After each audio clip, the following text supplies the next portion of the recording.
আচ্ছা, একটা কথা বলুন তো, এবার কি বাংলাদেশের অবস্থা একেবারে লিবিয়ার মতো হবে? কেন বলছি, আপনাদেরকে কয়েকটা তথ্য তুলে ধরি, তাহলে আপনাদের কাছে বিষয়টা পরিষ্কার হবে যে কেন বলছি যে লিবিয়ার মতো বাংলাদেশের অবস্থা হবে, বিশেষ করে ঢাকার অবস্থা হবে। কেন বলছি, একটা কথা বলুন, যখন শেখ হাসিনা দেশ ছেড়েছিলেন তিনি কি পালিয়ে গিয়েছিলেন? না, সামরিক সহযোগিতায়, পূর্ণ সম্মানে, সামরিকভাবে তাকে ভারতে পৌঁছে দেওয়া হয়েছিল। এক। দু নম্বর, শেখ হাসিনা সাম্প্রতিকতম সময়ে একটি সাক্ষাৎকারে ভারতীয় সংবাদ মাধ্যমকে বলেছেন ডিসেম্বরেই তিনি ফেরত আসছেন। আর তাতেই বাংলাদেশে শুরু হয়েছে নানা জল্পনা কল্পনা, নানা সমীকরণ। শেখ হাসিনা যখন দেশ ছেড়েছিলেন, দেশ ছাড়ার সময় বা ছাড়ার পরবর্তী পর্যায়ে তিনি কিন্তু বাংলাদেশের প্রধানমন্ত্রীর পদ থেকে ইস্তফা দেননি, বা তার কোনো অফিসিয়াল ডকুমেন্ট বাংলাদেশের প্রশাসনের কাছে নেই যে তিনি ইস্তফা দিয়েছেন। তিনি কিন্তু ইস্তফা দেননি। তাই তিনি দেশে ফিরলে বিশেষজ্ঞরা বলছেন তাকে ট্রিট করা হবে ডিফেক্টো পিএম। যেহেতু তিনি প্রধানমন্ত্রীর পদ থেকে ইস্তফা দেননি বা রিজাইন করেননি, তাই নিয়ম অনুযায়ী ডিফ্যাক্টো প্রাইম মিনিস্টার হিসাবে তাকে ট্রিট করা হবে। অর্থাৎ শেখ হাসিনার নির্দেশ কিন্তু মানতে হবে প্রশাসন, যেহেতু তিনি ডিফ্যাক্টো পিএম হিসাবে ফিরবেন। এক্ষেত্রে যেটা হয়ে দাঁড়াচ্ছে যে মার্শাল ল, সেই মার্শাল ল বাংলাদেশে জারি হওয়ার প্রবল সম্ভাবনা রয়েছে। কি এই মার্শাল ল? মার্শাল ল হলো একটি জরুরি অবস্থা বা ব্যবস্থা। এই জরুরি অবস্থায় একাধিক সিদ্ধান্ত নেওয়া হতে পারে। যেমন এই মার্শাল ল জারি হলেই বিএনপি এবং জামাতের যে ক্ষমতা, সেই ক্ষমতা কিন্তু সংকুচিত হবে। আপনার পুজো পৌঁছে যাক বিশ্বের দরবারে। প্রতি বছরের মতো এবারও আর+ নিউজ নিয়ে এলো শারদাঞ্জলির সেরা সম্মান 2026। অংশ নিতে সকাল 10টা থেকে সন্ধে 6টার মধ্যে সরাসরি যোগাযোগ করুন আমাদের অফিসে, অথবা কল করুন 9836323248 এই নম্বরে। শারদাঞ্জলি শুধুমাত্র আর+ নিউজে। এই মার্শাল ল জারি হলেই যেভাবে আওয়ামী লীগকে নিষিদ্ধ করা রয়েছে সেটা করে রাখা যাবে না।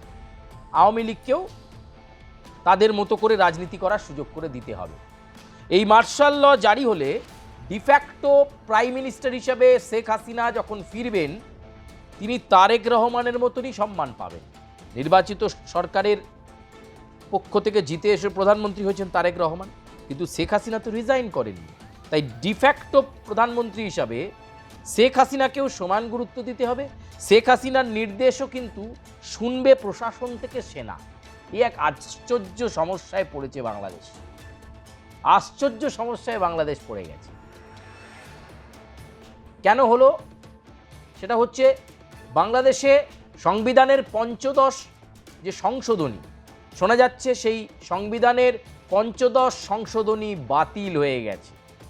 আর সেটা বাতিল হয়ে যাওয়ার কারণেই, এই সংবিধানের ৫৫ সংশোধনী বাতিল হয়ে যাওয়ার কারণেই কিন্তু এই মার্শাল ল বা জরুরি অবস্থা জারি হবে, এবং ডিসেম্বরের আগেই সেটা হবে। শেখ হাসিনা ফিরলে ফুল প্রোটেকশন পাবেন, ফলে তার ভয়ের কোনো পরিবেশ নেই। ডিফ্যাক্টো প্রাইম মিনিস্টার হিসাবে তিনি যা যা বলবেন, প্রশাসন সেই কাজগুলোতে গুরুত্ব দেবে, অ্যাস তারেক রহমানের কথাতে যেমন গুরুত্ব দেবে। বুঝতে পারছেন? এরকম একটা পরিস্থিতি কিন্তু ঢাকার মধ্যে চলতি বছরেই তৈরি হবে বলে সংবিধান বিশেষজ্ঞরা এবং জিওপলিটিক্সের বিশেষজ্ঞরা কিন্তু মনে করছেন। অর্থাৎ শেখ হাসিনা সব কিছু বুঝেই, আইন কানুন জেনেই এ কথাটা বলেছেন যে বাংলাদেশের সংবিধানের ৫৫ সংশোধনী, সেই সংশোধনী বাতিল হয়েছে, তিনি ফিরবেন, তিনি ডিসেম্বর মাসেই ফিরবেন, ডিফ্যাক্টো প্রাইম মিনিস্টার হিসেবে ফিরবেন। কারণ তিনি বারবার মনে করিয়েছেন তিনি কিন্তু প্রধানমন্ত্রীর পদ থেকে পদত্যাগ বা ইস্তফা দেননি, তিনি কিন্তু পালিয়ে যাননি। তাকে সামরিক সহযোগিতায়, পূর্ণ মর্যাদায় সামরিক বিমানে পৌঁছে দেওয়া হয়েছিল ভারতে। কিরে, তোর বেশ র্যাশ হয়েছে দেখছি। হ্যাঁ রে, কি করবো বলতো, র্যাশগুলো কিছুতেই কমছে না। অনেক কিছু ইউজ করলাম তবুও কমছে না। আমার মনে হয় তোকে কোনো একজন ভালো ডার্মাটোলজিস্টের কাছে দেখানো উচিত। তুই ঠিক বলেছিস, কিন্তু কোনো ভালো ডার্মাটোলজিস্ট থাকলে একটু সাজেস্ট কর না প্লিজ। এই তোর তো একবার র্যাশ হয়েছিল না? তুই কোথায় দেখিয়েছিলিস? তুই একবার গৌরীদেবী হসপিটালসে দেখাতে পারিস, ওখানে ভালো এক্সপিরিয়েন্স ডার্মাটোলজিস্ট আছে। আমারও সেম প্রবলেম হয়েছিল, এখন ওখানে ট্রিটমেন্ট নিয়ে আমি এখন ঠিক আছি।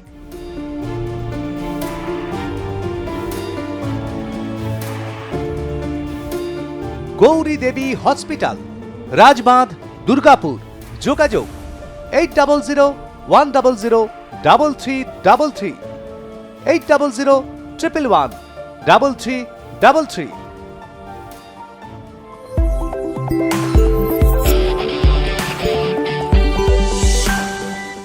ফলে এই জায়গায় দাঁড়িয়ে যে পরিস্থিতি দাঁড়াচ্ছে একেবারে লিবিয়ার মতো। সেখানে দেশের সেনা একটি অংশকে পরিচালনা করে লিবিয়াতে, আর আরেকটি অংশ পরিচালনা করে নির্বাচিত সরকার। অর্থাৎ লিবিয়াতে এইরকম একটা পরিস্থিতি রয়েছে যে একদিকে সে দেশের সেনা তারা লিবিয়াকে শাসন করে বা পরিচালনা করে, আবার আরেকটি অংশ লিবিয়ারই সেখানে নির্বাচিত সরকার সব কিছু পরিচালনা করে। উভয়েরই দায়িত্ব আছে।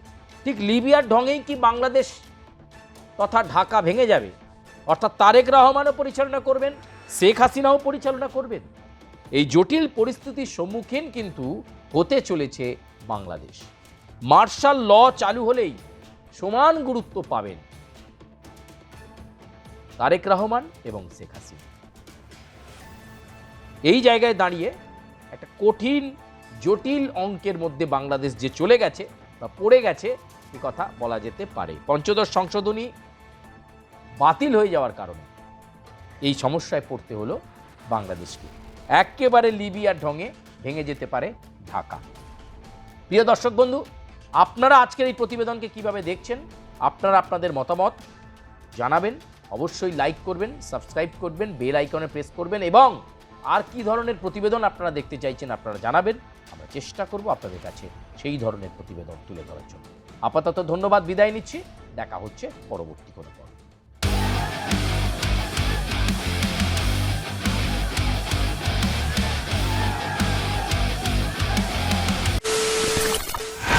খবরের নামে প্রতিদিন সন্ধে আপনার ড্রয়িং রুমে কি শুধুই চিৎকার চেঁচামেচি হয়ে আসে? বিতর্কের নামে চলে গালাগালি আর কাদা ছোড়াছুড়ি। এবার সময় পরিবর্তনের, কারণ আমরা কান ফাটানো চিৎকারে বিশ্বাস করি না। আমরা বিশ্বাস করি খবরের সত্যতায়। আমরা কোনো পক্ষের হয়ে গলা ফাটাই না, আমরা সাধারণ মানুষের হয়ে প্রশ্ন তুলি। চিৎকার নয়, শুধু খবর হবে যেখানে বিতর্ক আছে কিন্তু কুৎসিত ঝগড়া নেই।